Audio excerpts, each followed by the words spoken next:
everybody's not gonna like what you do. Everybody's not gonna like what you say, you know. But when you're passionate about it and you stand by it, then you can sleep better at night. I mean, for us, all three of us, you know, not just me and Katie, but you as well, Carrie. When you work as hard as we do, and we commit to what we do, you do two things.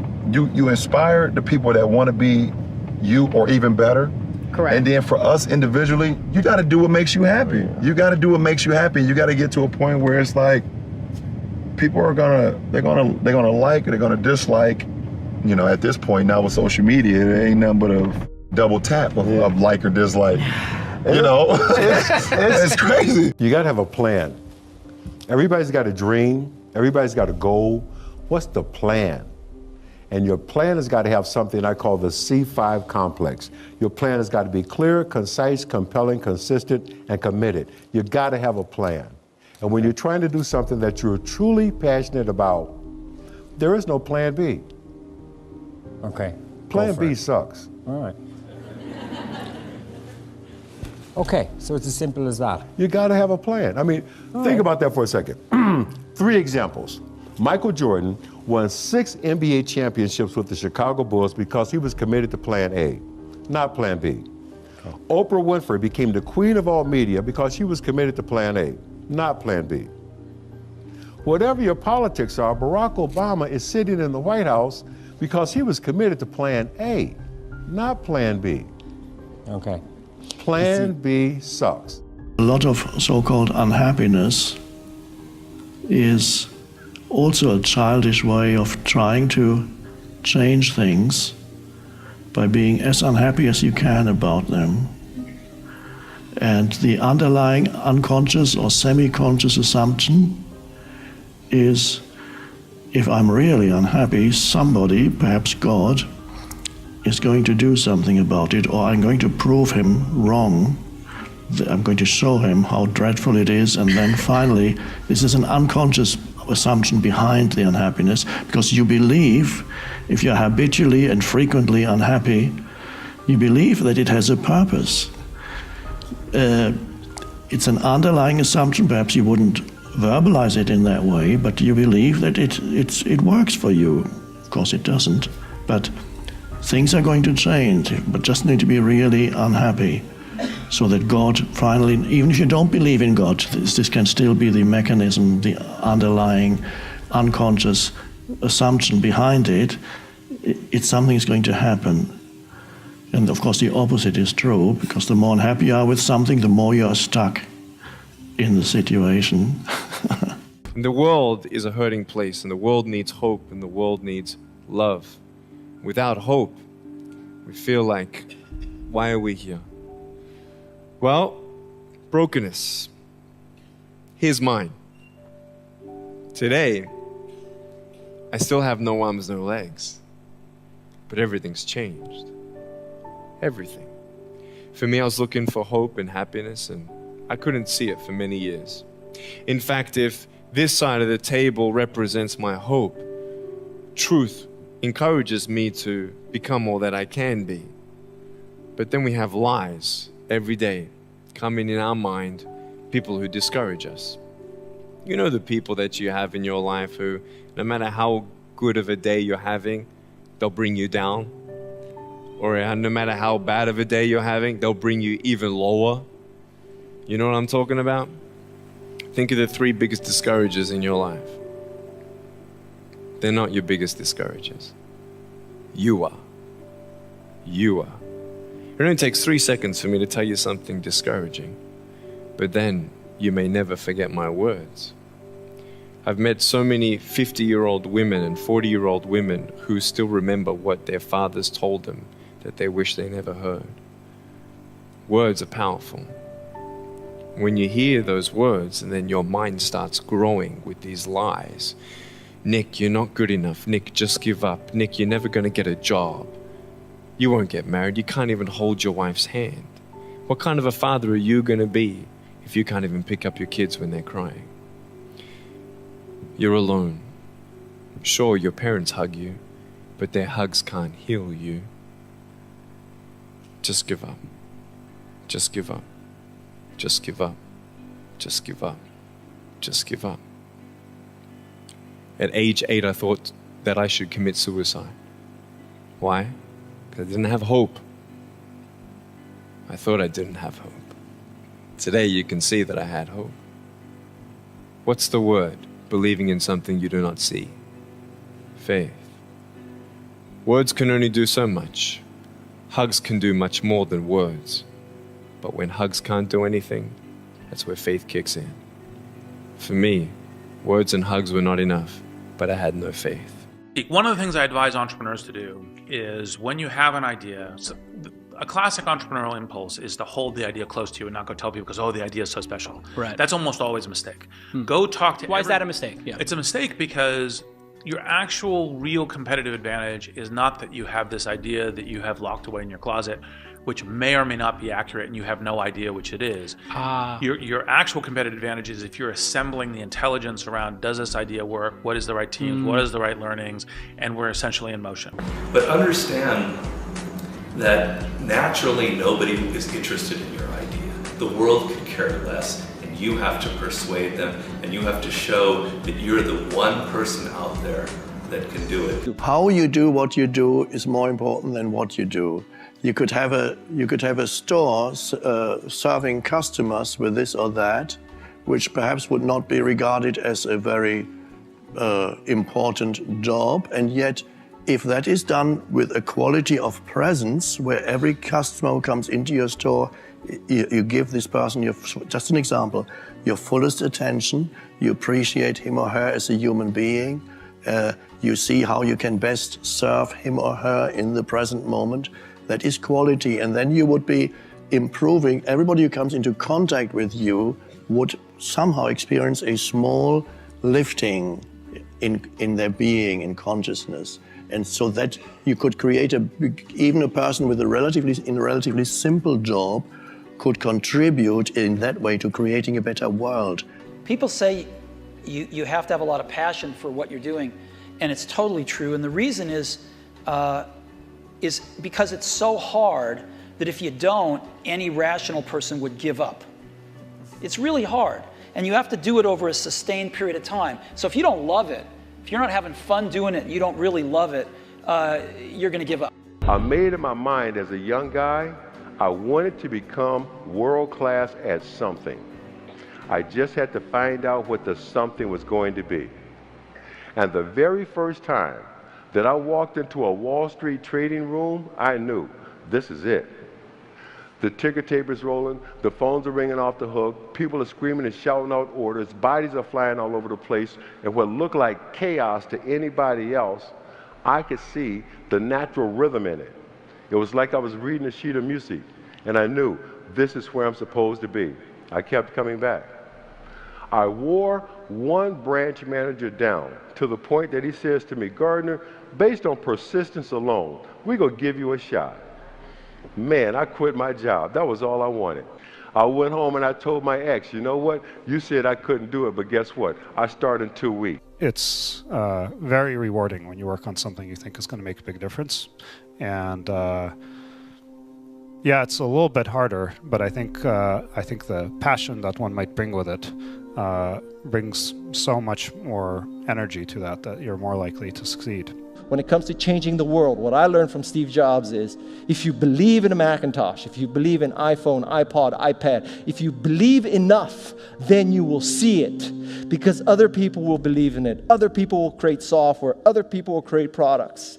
So you need to foster the belief in what you are dreaming so that it becomes a reality, which is very different than saying, I don't expect anybody to believe it until I see it. You need people to believe it before they can see it. How do you think about making a decision when everyone tells you this is a crazy idea? Or where do you get the internal strength to do that? Well, first of all, I'd say I actually think I feel fear quite strongly. So it's not as though I just have the absence of fear. I feel it quite strongly. But there are just times when something is important enough, you believe in it enough that you do it in spite of the fear. So speaking of important things, like people shouldn't think people shouldn't think, well, I feel fear about this and therefore I shouldn't do it. It's normal to to feel fear. Like there'd have to be something mentally wrong if you didn't feel fear. So you just feel it and let the importance of it drive you to do it anyway. Yeah, actually something that can be helpful is fatalism to some degree. If you just accept the probabilities, then that diminishes fear. When starting SpaceX, I thought the odds of success were less than 10%, and I just accepted that actually probably I would just lose everything. But that maybe would make some progress if we could just move the ball forward. Even if we died, maybe some other company could pick up the baton and keep moving it forward, so that would still do some good. Same with Tesla. I thought the odds of a car company succeeding were extremely low. For somebody aspiring to, take things to the next level or to even surpass their wildest dreams, there's always going to have to be an element of luck. But I think more important is putting yourself in a business that can be ubiquitous, that really doesn't have limits. Because otherwise, there's always going to be a grind to it. But if the business, if it can't be something that you can visualize every business using or every consumer using, it's going to be tough to scale to be big enough or to have the perceived value. I mean, I am dyslexic, and therefore I think I've been very good at keeping things simple because as a dyslexic, I need things to be simple for myself, and therefore Virgin, I think, when we launch a financial service company or a bank, we do not use jargon. Everything's very clear cut, very simple, and I think people have an affinity to the Virgin brand because we don't talk above them or talk down to them. The most important thing about running a company is to remember all the time what a company is.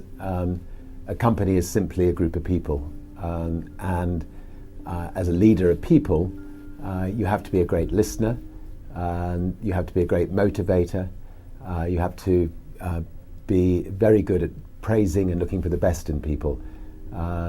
People are no different from flowers. If you water flowers, they flourish. If you praise people, they flourish. And that's a critical attribute of a leader. I want to make sure that every single day that you are alive, that you make it count and you take the sweeter choices of life that God has given you. Because I want to ask you right now, if this was your last 30 seconds to breathe, how would you be remembered? Were you a giver, encourager, or were you a taker? Were you a bitter person? Did you encourage people in your actions, in your life? Did you help them or did you discourage them? Did you take that time to say, hey, how you doing? And they look to the ground and say, oh, I'm okay. No, look at me. How are you doing? We are here for one another. This is the ministry. This is Jesus. This is the light.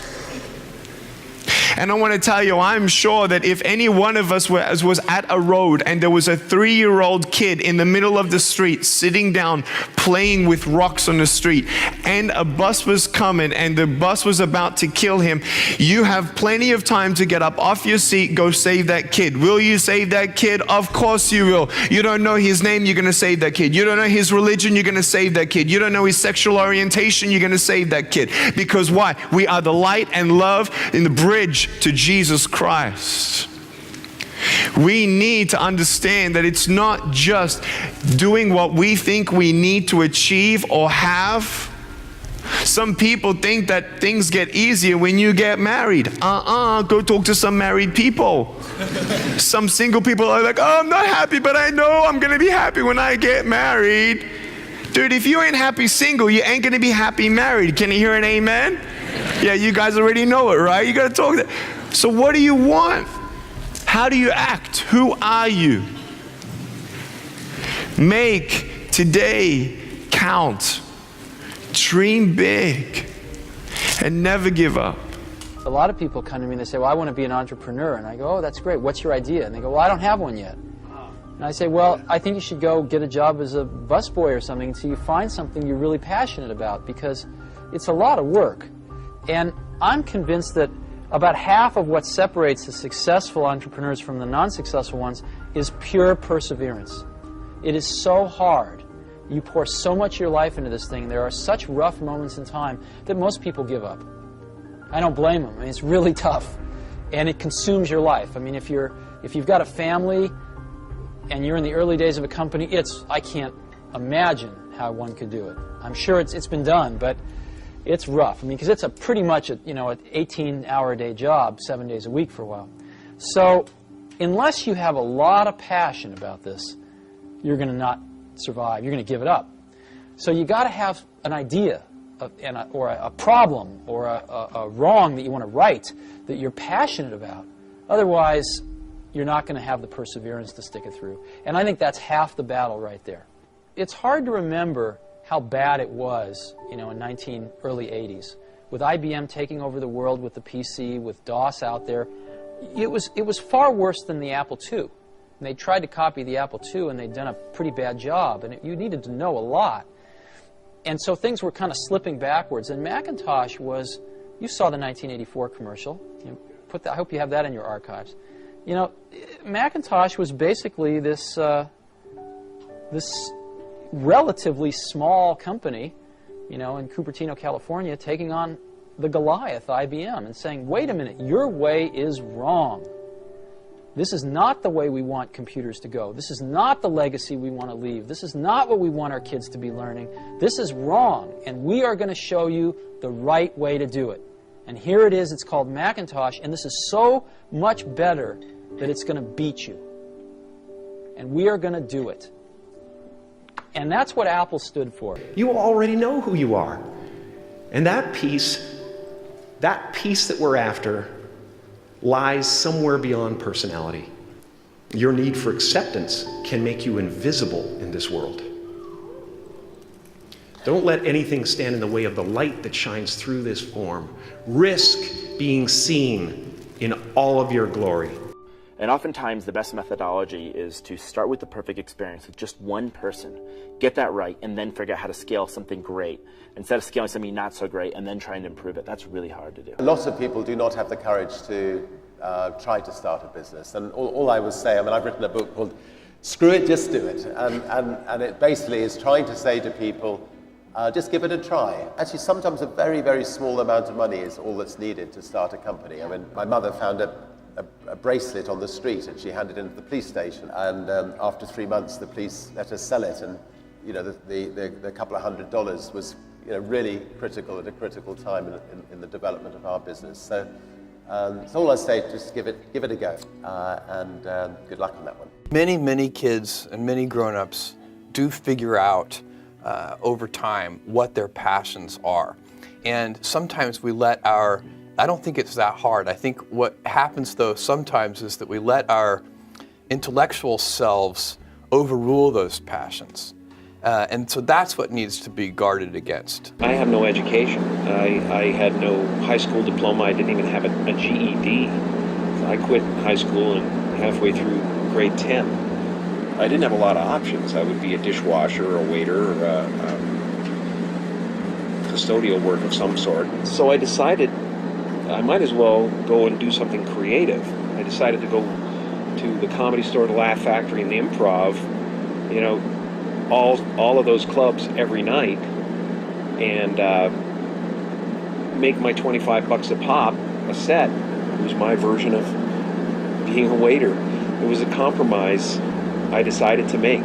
Out of that came In Living Color, and out of that came touring, auditoriums, 5,000 seaters. It was a really creative time.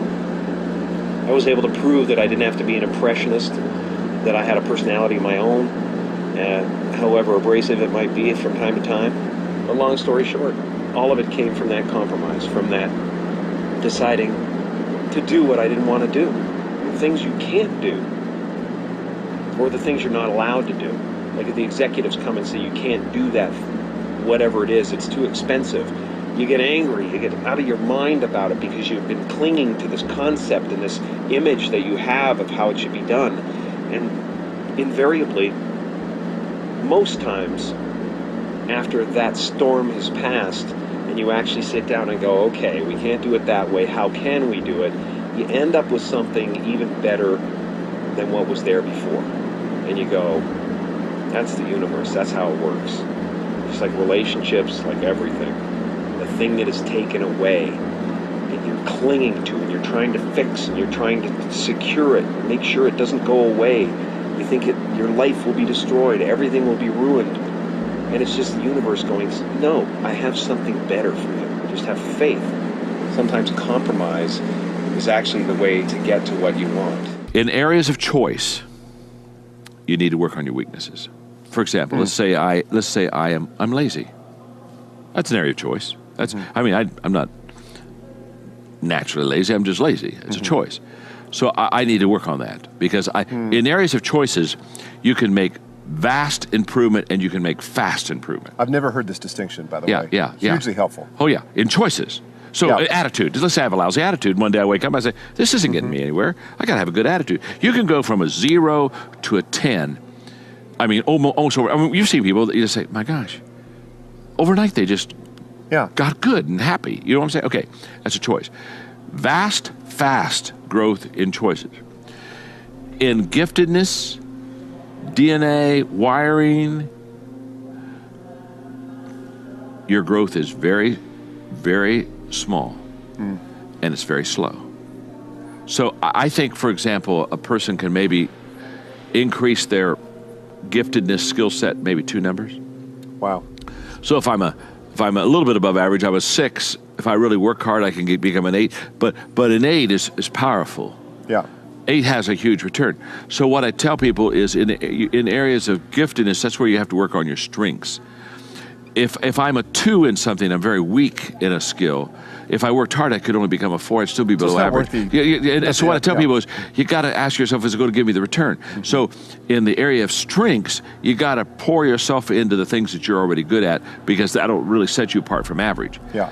But in areas of choices, go for those weaknesses because you and I don't you know people that are highly skilled but they have a lousy attitude or they're not self-disciplined and they're never going to get anywhere and they're never going to get anywhere because they didn't. So in areas of choices, work on your weaknesses, but in areas of strengths and skills, just work on your strengths. You know, one of the things that I do is I question a lot of things. And you can do that in a good way and in a bad way, but hopefully if you try to get people to motivate why they're doing something and their way of thinking, you know, the worst thing you can end up with is a situation where you get told, well, this is the way it's always been. That's the worst ever. That's a non-answer. Instead, ask yourself, you know, given everything we have today, is there a way we can make this better? This little idea explains why some organizations and some leaders are able to inspire where others aren't. Let me define the terms really quickly. Every single person, every single organization on the planet knows what they do, 100%. Some know how they do it, whether you call it your differentiating value proposition or your proprietary process or your USP. But very, very few people or organizations know why they do what they do. And by why, I don't mean to make a profit. That's a result. It's always a result. By why, I mean what's your purpose? What's your cause? What's your belief? Why does your organization exist? Often your family will come to you, your cousin, your uncle, your sister saying, please invest in my business. You've got to differentiate between family, friends, and money. You've got to be careful that you don't get yourself in a situation where you lose your money because you got emotionally involved. That's a very big piece of advice because I've done it the wrong. Everybody's made mistakes as an investor. That's one of the ones I made in the early times. I never make again. Too many of us for a long time have confused our net worth and our self-worth. Your net worth is going to fluctuate. It's going to go up and down. That's what money does. But your self-worth should not. Who you are, what's important to you, how you live, your values should never be negotiable, compromised, and should never settle. Again, we have gotten to this point where we've got to say to ourselves, my net worth is not my self-worth. Compassion for yourself, of course, is as important as compassion for others. When you, often I get asked questions like people who did something that they now realize was deeply wrong in the past. Sometimes people ask questions about they brought up their children in a way that they now realize was not very conscious, and so that they may have caused suffering to their children, or other people find they have caused suffering to loved ones and they now realize that what they did was wrong. And again, I say this is an example where you need to be compassionate with yourself, because no human being can act beyond their level of consciousness. So that was your level of consciousness at the time, and you could not go beyond that. And again here, to make demands upon yourself, up to a point it might be a good thing to if you, as long as you enjoy it, it's a wonderful thing. When the enjoyment of what you're doing is lost, then you have to be careful, because there you have to come to a stop and say, okay, there's something here that's not right, because I'm no longer enjoying what I'm doing. My advice to young chefs from the age of 16 to sort of 29, 30 is 14 years of a sponge. You're absorbing knowledge. Don't take a job for the sake of money. Don't worry about earning £500 a month or a year more somewhere else. Go and get knowledge, because that becomes a bigger passport for everything. The money will come once you've mastered your craft and you become incredibly talented. Work for big chefs and find a different level of comfort. When things get too comfortable and you're still living with your parents and you've still got your first job and you don't want to move out because everything's too comfortable, get out. Put yourself in a strange situation in the middle of Barcelona. Put yourself in the middle of Paris, put yourself in the middle of Belgium, and see what's available. It's amazing how much confidence it gives you, and more importantly, it's great to sort of eat and travel at the same time. Fantastic. Constantly seek criticism. A well thought out critique of whatever you're doing is as valuable as gold, and you should seek that from everyone you can, but particularly your friends. I'm going to put the vast majority of my energy, attention, and dollars into building a great product or service, and put a smaller amount into shouting about it, marketing it. Because I know if I build a great product or service, my customers will tell each other. You have to mix in some patience with that. Like, you don't have to be the best, but you have to be dangerous, right? You have to learn just enough to be dangerous, to build an idea, concept it, and show it to the world. And then it turns out there are lots of other people, including all 170 employees that work at Instagram, who are much better at doing all that stuff than I am. But you need to find people who can, be drawn to the idea that you build, and then they end up taking it and making it even better. I knew I was wired to be excited about business. How or why, I don't know, but and there's certain guys that have the genetics to jump out of the gym, right? There's certain guys, that when they golf, they have the muscle memory and the discipline. Dirk Nowitzki may not be the most talented guy in the NBA, but his discipline and his focus to do what's necessary to be successful, he's willing to do, and combine it with being 7 feet tall and being skilled, it makes him an amazing basketball player. So it's understanding what your skill set is, finding the right place to use those skills, and then going for it. Will that make you 250 grand? It depends if you pick the right industry. But whatever industry you pick, if you outwork everybody, if you try to be a little smarter than everybody, if you try to be a better salesperson than everybody, if you try to be better prepared than everybody, you've got your best chance. Because if you don't do it and somebody else does, I have the saying, work like someone's trying to take it all away from you. I actually work like someone's spending 24 hours, working 24 hours to take it all away from you. And that's kind of the way I look at it. And I remember asking my dad I wanted new basketball shoes because I was a basketball junkie back then. He's like, well, your shoes work. If you want a new pair of tennis shoes, you have to go out there and get a job. And I'm like, Dad, I'm 12 years old, and it just so happens he was playing poker with his buddies, and one of his buddies was like, well, I got a job for you. I've got these garbage bags that we distribute. You can sell them door to door. I'm like, okay. And it was when I was selling them and realizing that I liked to sell and that I could sell, and that I recognized that selling was about providing a service and creating value for people, that I knew that I would, literally back then, I knew that I could always succeed. I remember I was 16, I think, when I started a stamp company and started going to stamp shows and trade shows and just working a little bit harder than other people and trading up from one stamp to the next. I remember one time I started with a quarter and bought a stamp and left with $50, thinking, hey, if I could do this, I could do anything. And it's not that everything worked. I failed a lot, but I never ever felt like I wouldn't be able to work hard enough to. So just go and do it, try, learn from it. You'll fail at some things. That's a learning experience that you need so that you can take that on to the next experience. And don't let people who you may respect and who you believe know what they're talking about, don't let them tell you it can't be done. Because often they will tell you it can't be done, and it's just because they don't have the courage to try it. I think people that look for great ideas to make money, aren't nearly as successful as those who say, okay, what do I really love to do? What am I excited about? What do I know something about? What's kind of interesting and compelling? You have to have an emotional investment in what you're doing. If you don't love what you're doing, failure is pretty much guaranteed. Success is not guaranteed by any means, but failure is much more likely if you don't love what you're doing. If you're looking to instigate a change in your life, there's no better or worse time than right now. Hey, I understand. Change is scary. With the status quo, you know what you've got. If you shake things up, there's no telling what you might end up with. But two other things are true about change.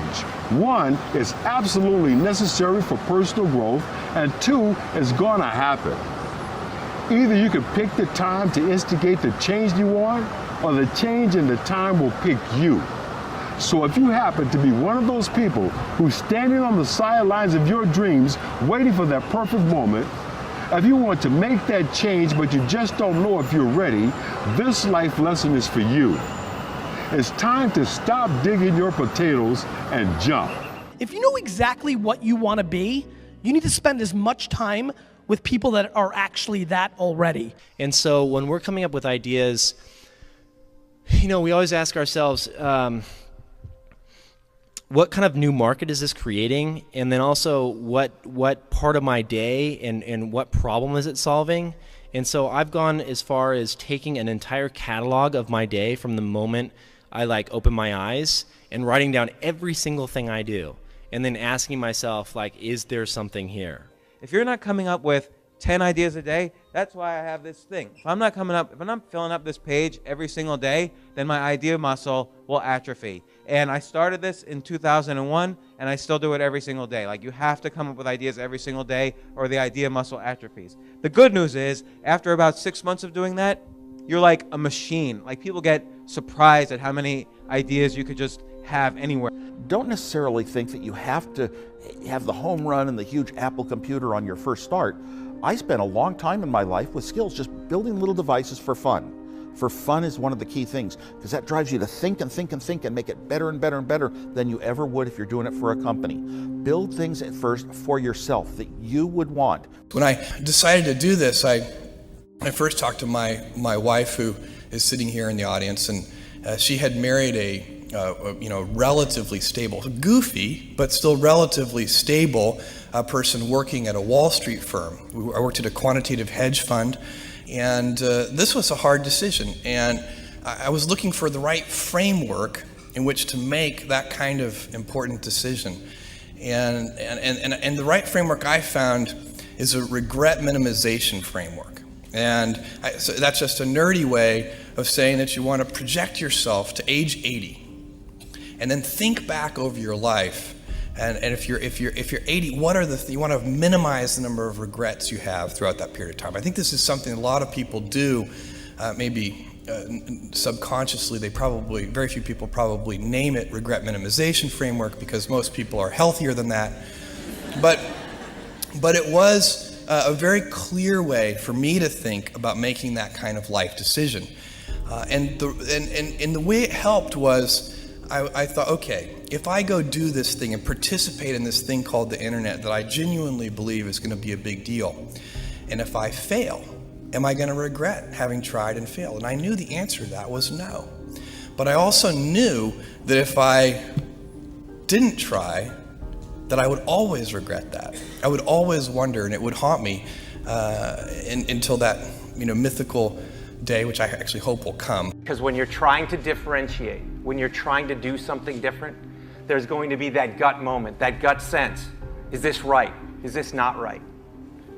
If you're not having doubt, you're not pushing the boundaries far enough. Don't think about how do I get big fast. That will happen if you actually build something super meaningful and super important. So don't think about, what is the quickest way to success? Think about what is the best way to building something important that the world really needs. So when we see a kid with a lemonade stand, it's different than when we see a vending machine selling lemonade, even if it's exactly the same product, because the story around it is what people are paying for. So when I meet small business people, all I ask them is not what's their balance sheet, but what's their story. Why should I pick you? Why do I care about what you're doing? And if you start giving me all this inside baseball statistics about why you're 2% better than some other competitor, I'm already glazed over, because that's not part of the way I see the world. That I have to want this to exist in the world. I have to not, so it's a similar rule, just say, if this was successful and I had nothing and I was not involved and I got no money off it or would I want it to do well? And that's a great check, I think, to know if you really feel good about the idea and can be passionate about it. The hardest thing to do is start. You have all these ideas and everyone has an idea, but it's really about executing the idea and building the idea and attracting other people to help you work on the idea. That is the biggest challenge. But the way to begin is to get the idea out of your head, draw it out, talk about it, program it if you're a programmer, or make it if you're building something. One way to conceptualize what makes a good product is, good engineering is part of it, good design is part of it, but really it's, one way I think about it is maximizing the probability that someone shows up at the front door of your store or your website or whatever it is and ends up with a solved problem. And so I think when you are starting a new business, you don't want to go after giant markets, you want to go after small markets, and you want to take over those markets quickly. I'm better than I was when I left off. And my trainer believes I'm better than I was when I left off. When you're champion for so long, you carry a lot of people. Sometimes over the year, you realize a lot of the people are fake people because they live off to you. But I'm smart enough to find out who's who, and a lot of the people in my entourage, they're my friend, they're my close friend. So I trust what they're gonna tell me. If they tell me I don't think you should have gone back, they will tell me. They would have told me, and we're all on the same page here. I know I'm the best I've ever been, but fighting is a different thing. I come back not because it's easy. What I'm doing, when I'm gonna attempt, I do it because I come back because it's hard, and that's what makes it better for me, because it's hard and it's only a few people have been able to do it. And if I do it, and if people think it's impossible for me to do it, but if I do it, that means I'll be the first to do it, and I'll be very, very happy, and makes it unique for me. You realize along the way, or once you've won something, or once you've made a lot of money, it's like if you don't enjoy the journey, that moment is so fleeting. It's gone in a second, and if you don't have the inner mindset of loving yourself, of loving who you are, of loving what you do, of wanting to make an impact, of wanting to help others, of wanting to improve someone else's life, like that, it's honestly the most empty feeling if you think that's the only thing. And I remember I had this moment. I had worked so incredibly hard. It had been like 6 years of competing. Some people compete and win right away and they get these covers, and that's just what I thought would happen. And 6 years later, I'm still like not winning, not getting covers, nobody's noticing me. And finally, actually that year something shifted for me. The year that I won, like swept everything.